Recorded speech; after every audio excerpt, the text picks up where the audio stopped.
Hello, fellow Minecrafters. Gearsaw Studios here. Today I'm going to show you how to make an axolotl house. So that way you have a nice habitat for axolotls so they're not just cooped up in a random pond. However, before I begin, remember, please like and subscribe. It really helps me out. So with that, onto the tutorial. The first part in making an axolotl sanctuary is finding a pond or making one yourself. So just do a little exploring or digging. In this case, I found one underground, so it's a bit dark, and it's also kind of small. However, this is a good base area to start. A good way to increase its size in a more natural manner than just digging is using end crystals. As you can see, it opened the roof. So it's a little bit bigger. However, you might need to do some terraforming after this since it's a bit large of an explosion. You can also use more than one in case you want it to be even bigger. However, remember to patch it up at the end so that way they have a nice, not sunlight area. Because axolotls live in deep underground areas in real life, so it would just be nice if they weren't in direct sunlight. So, now that some explosions have been made, terraform it so it looks a little more natural because explosions aren't always the best. However, they're a good way to get started. So, you can also deepen the pond so that way there's more room for them to roam. The bigger, usually the better, because that means you can carry more axolotls. And the more axolotls, just the better, in case you're trying to get an elusive blue axolotl, which are only obtained through breeding, as of 1.17.1. So, this pond is looking a little bit better, so now you'll want to make sure it's all still water and not moving. So, it doesn't take much, and it's already an infinite water source, which makes it easier. So, with this done, clean up the surrounding area and make sure there isn't much debris around. You can also pick up any of the items you've mined or blown up. And with that, this part is done. Now that we have a lake, it's time to move on to the next part. If this is on the surface, make sure to cover up your lake and leave a small entrance to get in. Since axolotls do not particularly enjoy direct sunlight, so make sure to cover up their area and try to make it look natural. Because if it looks jagged, people will know there's something here and it just ruins the feel. So terraforming can take a while, so I'm just going to skip ahead or where I'm done. With the hole on the surface patched up, it's time to terraform the insides. Make sure that there isn't much grass showing, since moss is going to be the prominent block in here. Since axolotls live in lush caves as of 1.18 experimental snapshots. They're spawning in oceans and water below sea level was only temporary so people could obtain them. So, make sure that everything looks stone. And if you want, you could also do deep slate, but that might not work out so well with the bright vibes of the rest of the room. So, make sure that there is not much grass and dirt showing, if not any. 10 to 15 minutes of terraforming later, and the insides of this are now completely stone while keeping the surface looking rather normal. So now we have a large area to walk around and a nice pool for the axolotls to live in. However, it's pretty dark in here, so placing down some potentially temporary lanterns will help a lot in seeing what you're doing. So now that you can see what you're doing, it's time for beautifying this place. Since the habitat of axolotls is the lush cave biome, it's the best idea to place down some drip leaf and moss. To place small drip leaf, it can be on clay, and it could or could not be in water. So it's up to you if you want them to be waterlogged, but I like them waterlogged. So just start placing clay and planting the drip leaves all over them. However, the big drip leaves can be planted wherever. It doesn't have any limitations. However, I think the big drip leaf would go best in the middle because then they'd stick out more and wouldn't work the best. Also, be careful to not use bone meal because if you use bone meal, it will create seagrass, which I don't think looks the best and has different things than the rest of the lush caves biome. So, now that I have the small drip leaf in, the big drip leaves can just be placed in the water. You might have to re-waterlog the base, so just place them around. You might need to rotate them a couple times. And if you punch the top, the entire thing will come collapsing. So make sure that they aren't all facing the same direction and are at different heights. It can take a little bit of practice to see what works best, but I think this is a good arrangement. So just grab some water and waterlog the base. Now we have some nice drip leaves in this pond. Now that the pond itself is decorated, place down some moss blocks, replacing the stone, and bone meal them, because this will spread the moss. And moss is a very common block found in lush caves. So, placing moss about is another good thing you could do, because moss is just a nice block.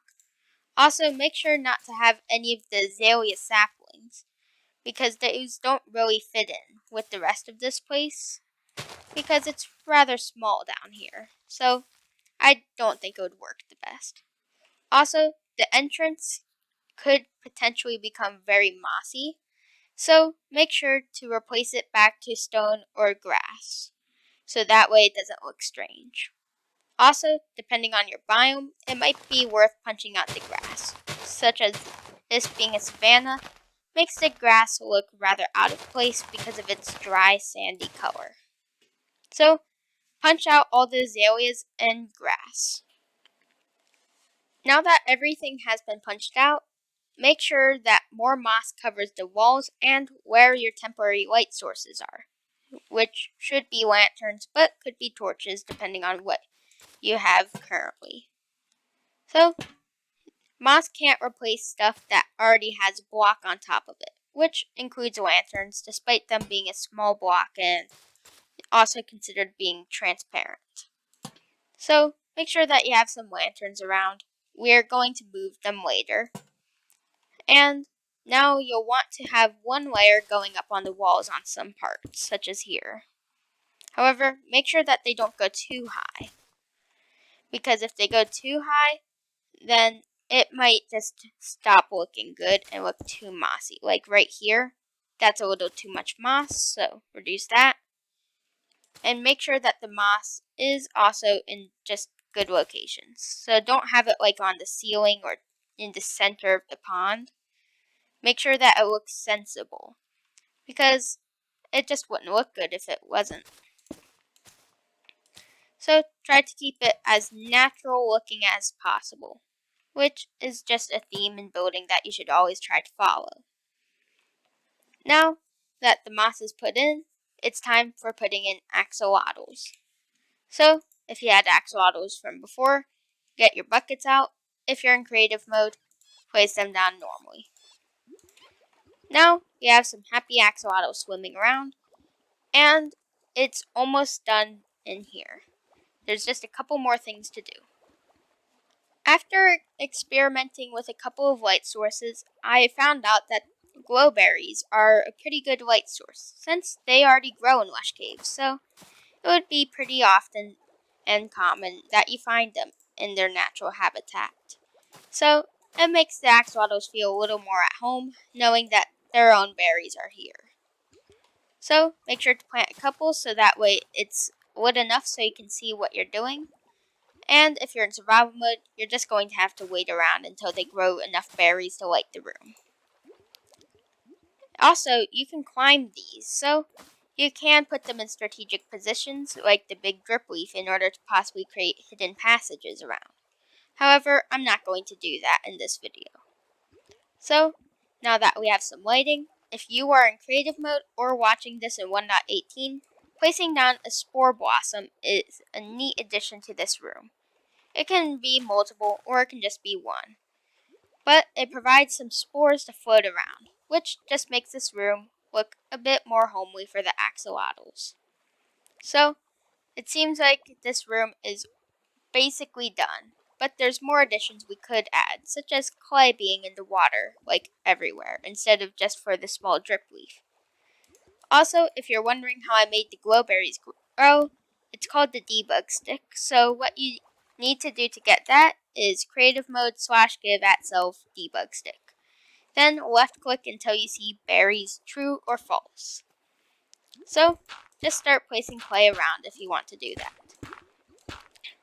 The thing is with building, you can do whatever you want, and it might be a bit preferable to remove the axolotls if you have this clay being put in later, because as you can see, they can get in the way and get punched sometimes. So, you might want to remove them for the sake of their own safety, especially if you have a strength beacon nearby, because they could die if you hit them too many times. But them playing dead might prevent that. So, just place clay around, and it can be a little bit in the middle, but I think the first block is the best place to put it. So, just place it around, and you can remove or add some depending on what you want it to look like. Say, some blocks being unnatural, you can just shorten it around. So, now that there's some clay, you can add a couple more blocks.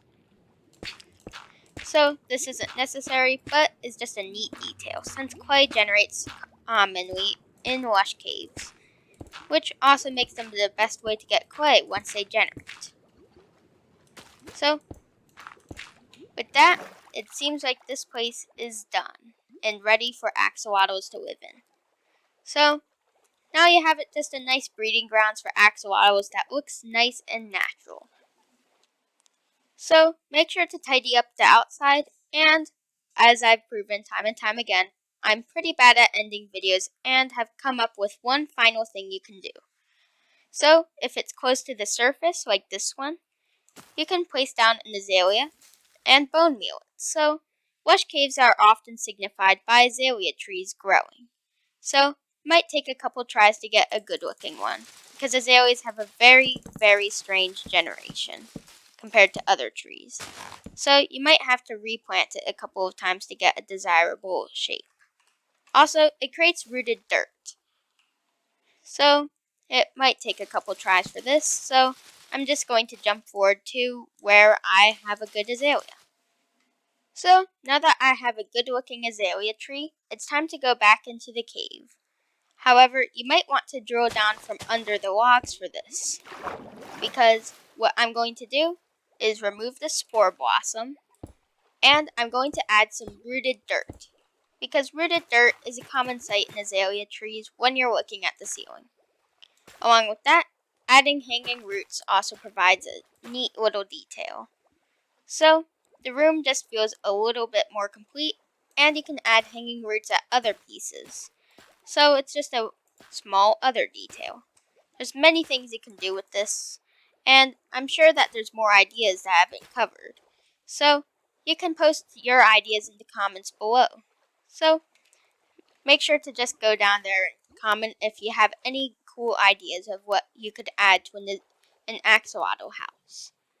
So, it seems like this is actually the end of today's video.